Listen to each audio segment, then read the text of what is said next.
What's up, ElkShape YouTube? So today's video, I don't know how long it's going to be, but what I've decided to do was like, you know what, I'm getting ready for my first fall hunt of the year. We got antelope coming up in a week from today, and I don't know when this video is going to post, but hopefully sometime while I'm antelope hunting. I'm just like, well, guys are making their last minute purchases, and I just want to go through my gear list. It's going to help me get ready for this hunt, as well as let you know that a lot of this stuff's going to translate over into September. I got Wyoming after the Idaho hunt, and then I'm going to head back to Idaho for 2 elk tags. Going to be gone a lot, and it's been hotter and hotter every year, so a lot of my stuff is geared towards that, you know, that late summer, early fall hunts. I'm going to go through my systems right now. Since you guys know I'm an archery elk hunter, I'm going to go through the bow setup. So I'm going with the Vertex as my number 1. And the reason why I chose that is I feel like I just shoot it a little bit better than the Traverse. I don't know about head-to-head accuracy. They're both really close, but as far as just personal draw cycle and the way that I get this bow to shoot, this is what I'm going to go with. So the bow right now is set up for, obviously I got a lighted knock here. I can't use these in Idaho, but I'll be shooting a fixed broadhead on all the animals I'm going to shoot this year, Lord willing. This is a Grim Reaper broadhead. This is the micro Hades 3-blade, and I just recommend fixed broadheads on all elk species. If Idaho allowed mechanicals and I was doing spot and stock antelope hunting, I would probably go with the mechanical, believe it or not, just to have more forgiveness in that longer range. But the lighted, this is a nocturnal, it's a strobing, it's green and blue Seahawks colors, and this is Blazers from Boning. This is 2 inchers. This is a helical to the left. After clocking my arrows, they come out of the bow slightly to the left, so we just add a left helical to get maximum spin and stabilization. So this is a match grade Axis arrow. It's 340, and I cut them as short as possible. In fact, these arrows won't even fit in the Matthews 2-piece quiver unless I have broadheads on. If I put fill points on, they don't even fit in the quiver. So with that being said, we are going to be using this tight spot quiver. It fits real close. I didn't have to do the additional bracket. It's just right off the sight. The sight is a Montana, well, black gold basically, and this is a single pin slider. I will probably use a 2-pin slider Spot Hog Traverse on elk, and I do have the Pro Series sight too that I can swap on, and I might do that once I get to Wyoming. I like having multiple pins on elk. I shoot a single pin way better just based on sight picture. I do, but I don't think it's a good idea to hunt in open spaces like Wyoming with a single pin. Now I could get away with this in like brush country like north Idaho, where you're going to get a 20-yard shot anyways. I could leave the pin at 25 yards, and that would give me from 20 to 30. So this bow's shooting 280 feet a second. I got a back bar. This is all Matthews stabilizers, but I got it coming out at a slight angle. I used a bee stinger for that to get that offset, and it balances really well. These are custom strings. These are Podium Archer strings from Spokane Valley Archery, and I have the backup strings. 3/16 peep. This is a Hamsky rest. It's the Trinity. I think this is one of the best rests on the market. It's limb driven. I like limb driven. I do not like any type of rest that attaches to strings or cables where basically your cables could stretch. That could screw things up. So I'm into that, and that's the bow setup. Now let's get into some of the gear I'm going to take on this trip, and we'll just go through it. Okay, first I want to talk about glassing. Glassing is a huge part of how I hunt. Even though I hunt a lot of times in northern Idaho where binos are worthless, for the most part, I still carry them. Binos, glass, get what you can, afford. I would put a lot of money into glass. Invest in what you can. And so I like Vortex because I think their prices are super reasonable. And I feel like they've elevated their game so much in the last couple years. So this is a Vortex bino harness. I like it. Super soft shell right over the top. Side compartments, I got chapstick, and then I'll put windicator, and then quick wipe down. Ultra HDs, these are 10x42 razors. I have the regular razor 10x42. They will be collecting dust this year. These are going to be the starters. These are the best glass I have ever looked through from Vortex, period. These compete with European, yet I know that this company's in Wisconsin, and I know if I ever break these, I send them in, they get fixed, no questions asked, with the VIP warranty. Their rangefinder I have attached right to it. It's the Razor 4000, and it comes with a little leash, which is awesome for when you're hunting. And I am a huge critic on rangefinders, and so I didn't use Vortex's last couple rangefinders, and I told them that. And then they came out with these, and I was like, oh my gosh, I'm putting my Leicas away. I bought a pair of Leicas maybe 10 years ago, and it had a laser dot, super fast readouts, long range, and awesome. But the glass in this is better. There's more definition in the glass, in the rangefinder itself. It comes with a red dot now, not a huge red display, and it's super fast and accurate, and I have an inclometer in there. So this is a money setup for, this will always be on me. And then I'm going to carry a spotting scope with me while I'm antelope hunting and while I'm hunting in Wyoming specifically, so I can phone scope. And this is the Razor 65mm. It's an angle, and this will go with me, and this will be in my pack at all times. I plan on getting lots of cool footage while antelope hunting, as well as hunting for big bulls in Wyoming. You've probably heard me say this before, but everything starts from the ground up. These are Kenna boots. These are made in Italy. The company is located in Bozeman, Montana. This is the guide. These are the mountain guides. And these boots, I like a high top boots. Guys would say they're too heavy or whatever. Not for me, but they are not insulated. And I've rocked a lot of different Kenna Treks. I've worked with them since 2010. I have a lot of boots, but these are my #1 go-tos. And you can see I've already pulled the strings out and got them all set up with Kenna beeswax, and got them all worked in, ready to go for the season, ready to put them to work. So boots, everything starts from the ground up. Invest in what you can. As far as packs go, this is the new K3 4800. If you want to geek out just on this pack, find the video in my YouTube channel where we go through 40 minutes of just going over every detail on this new pack. I like the 4800 size. I'm going to go through some of the stuff in my pack, and then we'll go through clothing and gear systems as well. So one thing I always have in my pack is these Rimrock Stalkers. Travis Nowotny makes these out of Idaho, and he's got like a Gen 3 out now. I think these are Generation 2, but I always put these on, and I always like the idea of taking boots off and sneaking in for a stalk, even on elk. So I have these for the antelope because I'm going to be doing a mix of ground blind sitting over slides. Those are pinch points, as well as I am going to have a few days of spot and stalk, and this could come in real handy. Trail camera. I always pack a trail camera, whether it be I want to put one on camp while I leave it, watch my stuff, or maybe I'm hunting a specific area and I want to see what's coming through there. This is a Stealth 4K. I put it on 4K video, and I put a pretty big card in.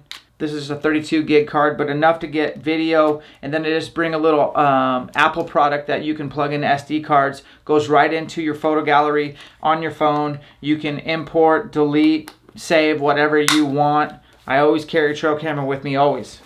Kill kit. This is the Wapiti from Caribou Game Bags. I believe in synthetic game bags. And so you want, with these specifically, you don't have to debone. You can do full quarters or debone. So I hope to get some antelope meat in here first, get them cleaned up, and then get them ready to go for Wyoming.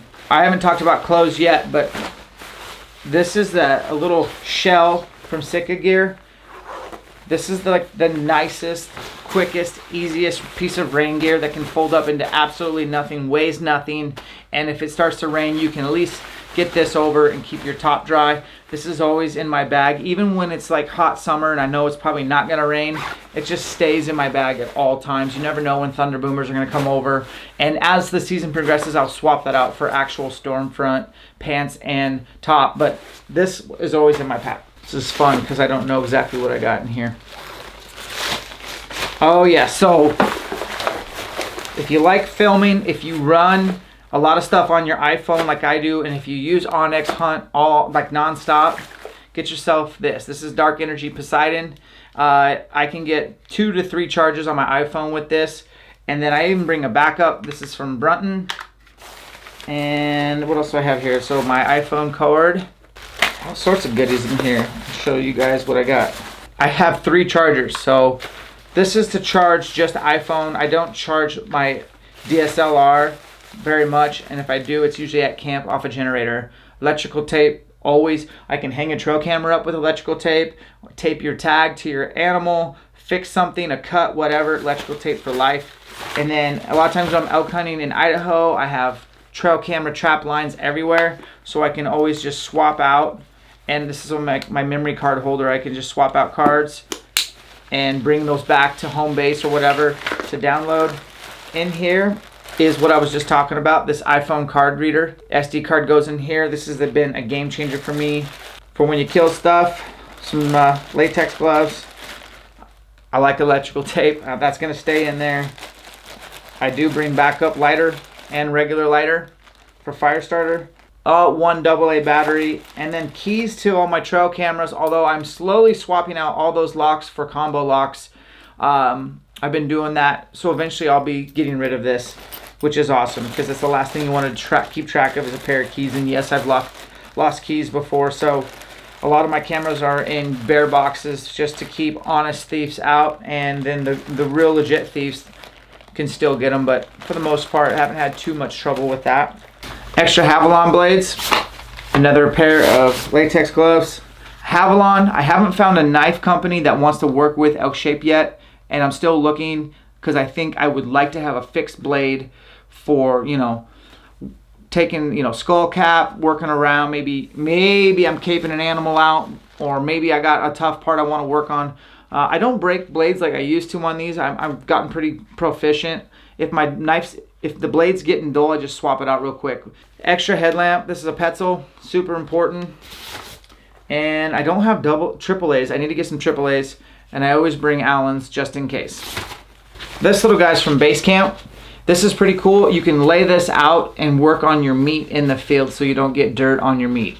Pretty cool. This lays out. Worst case scenario could be something that you create shade with, which is important if you're glassing in high country, is to create some shade. This will do that for you as well. So it's anything that serves more than one purpose is awesome. Extra bottle of Ascent. Ooh, yeah.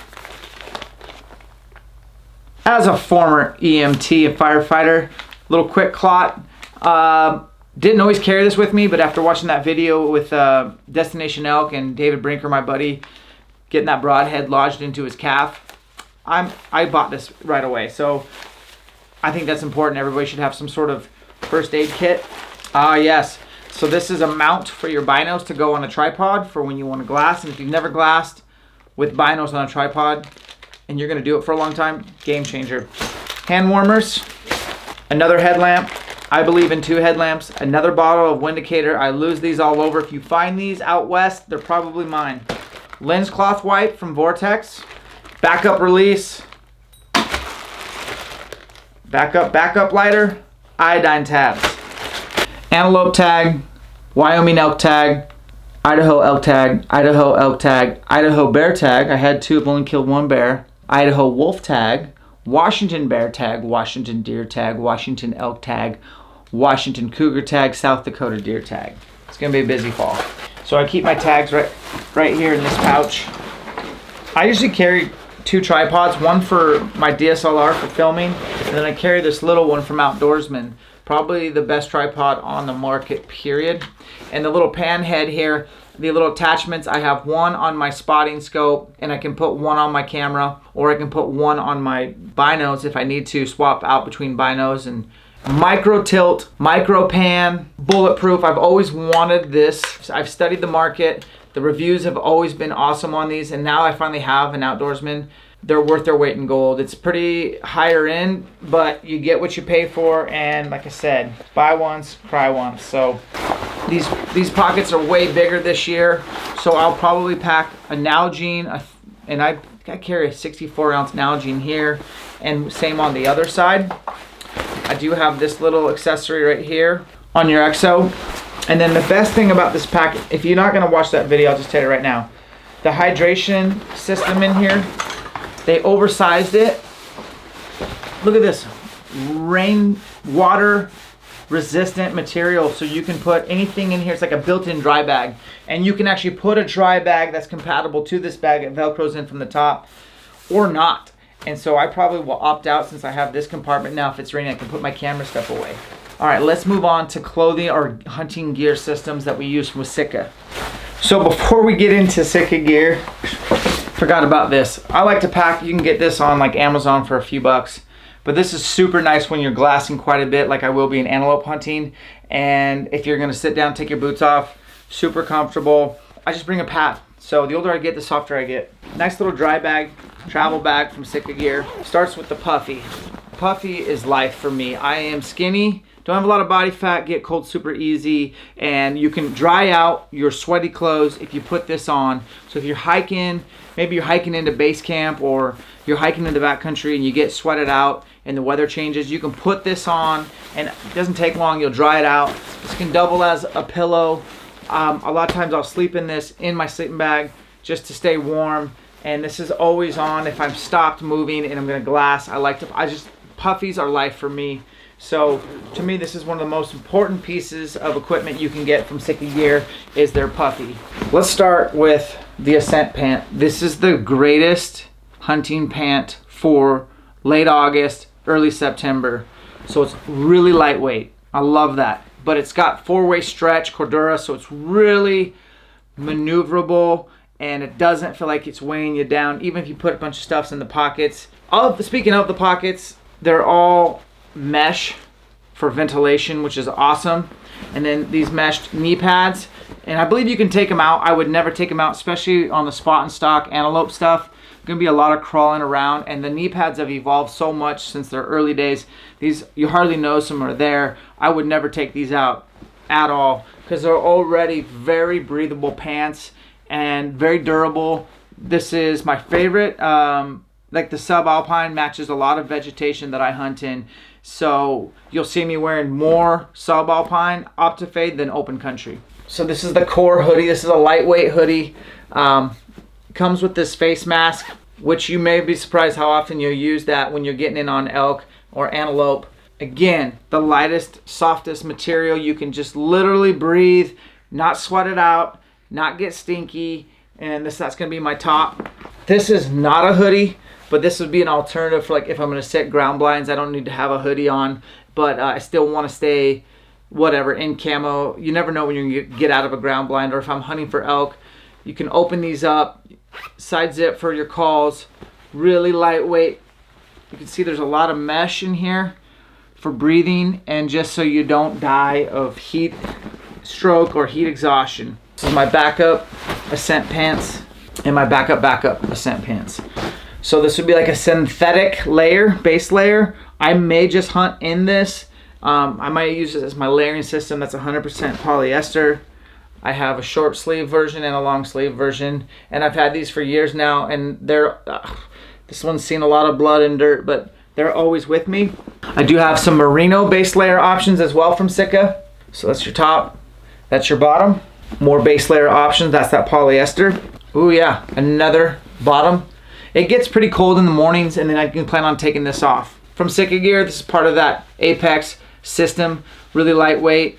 You can see the dexterity on the trigger fingers, both left and right. These are Gore-Tex gloves. They come with wind stopper. This is for like maybe you're riding your dirt bike or a four-wheeler in the cold. Put those on in the morning. I use Kenna Trek socks. Yes, Kenna Trek makes the most badass socks as well. So there you go. Now you notice I didn't pack gaiters yet. I'm not bringing gaiters down for that first Idaho hunt. These are backup gloves. You notice I bring backups of everything. I got a knack for losing, and then some basic just underwear and socks. Those are all Kenna Trek, and then Sitka Gear socks. So that's my clothing or layering system. Let's go over a couple last minute items. So I have a few more arrows upstairs to add to this, but I have the orange fletching arrows are pretty much the ones I'll use in Idaho. So there's no lighted nocks on any of my orange fletching, but they're the same. And then all my whites are for states that will allow lighted nocks. I don't know about South Dakota. I'm gonna have to look that up, but you can comment below and let me know, but I'll still look anyways. Make sure you can use lighted nocks. And at Idaho fishing game, if you are watching, please switch your rules out. Like, keep the mechanicals out of the state. Totally with you. But let's have lighted nocks. I like to see where my arrow went. And I like to have a higher chance of finding my arrow, which will tell me the story and help me kind of decipher what my recovery strategy is after the shot. So I just like lighted nocks. They tell you the story. All right, in this bad boy, this is my backup bow. I believe in bringing a backup bow always when you leave your house. And so this is the Traverse, and it's 33 inches axle to axle. It's only 5 feet a second slower than my Vertex. And I'm gonna go through what I got in here. Allens on Allens. Now these Allens I like because they're bent at that 90 degrees, so you can get into those smaller. So I have 2 different sets. They go with me. I think that's it for here. Let's open this up. Oh yeah, baby. All right, so I think I was just saying on this video earlier, so look at this. Barely fits in there. It really doesn't fit. So if I were to put this all the way in, my fletching is gonna hit where this knocks in. So when I have broadheads though, it kicks it out a little bit further and gives me enough room. But this is that 2-piece quiver from Matthews, which I'm actually a huge fan of as well. I like tight spot, but hey, Matthews makes a really killer quiver that is custom made for your bow. They also make a rest that's custom by QAD, I believe. That is custom. It fits right up against the riser. It's seamless, but it is attached to the cables. And again, I'm a limb-driven kind of guy. So these are stock strings from Matthews, ordered to my specs. I haven't shot this bow enough. I haven't even put 500 arrows through it yet, but close. And this is a fast eddy sight. I'd say that Spot Hog makes the best ring around their sight. And they have a whole bunch of narrative onto like why they do that technology and how it helps you focus your peep regardless of the light conditions. And I believe them. You can't have a light attached to your sight in Idaho. FYI, no electronics, can't put a GoPro on. That's another rule I'd like to see Idaho tweak, because I'd love to put a GoPro or some sort of action camera on all my bows, but you cannot do that. My stabilizer's in here in the front, but I keep the back one on. It'll fit. And this bow is ready to go. It is tuned and ready to rock. This is an Easton Broadhead carrying case. And so on this one it says 3-blade. So these are all my extra 3 blades from Grim Reaper. And I'll bring quite a few. But if you're traveling and if you've never had a broadhead carrying case, these are really, really slick. Some of this stuff can stay home, but this is all my 4 blades. Again, the micro Hades, but this is the 4-blade. And I would probably tell you, I've used both. I like a 3-blade profile for longer shots, like on antelope, but I'd be totally cool with shooting an elk or anything 50 yards and under with the 4-blade. Bears, whitetail, I've killed them all with these. They're awesome. So backup broadheads. I need to actually put those in those cases, so I will do that right now. This is the stabilizer off the Traverse. More broadheads. And for this bow, I love having these with you. You know, if you're in a ground blind or if you want to just set your bow down, take your boots off, you want to kill a big animal and take a picture with it. Sometimes it's nice to just have your bow sitting there like that.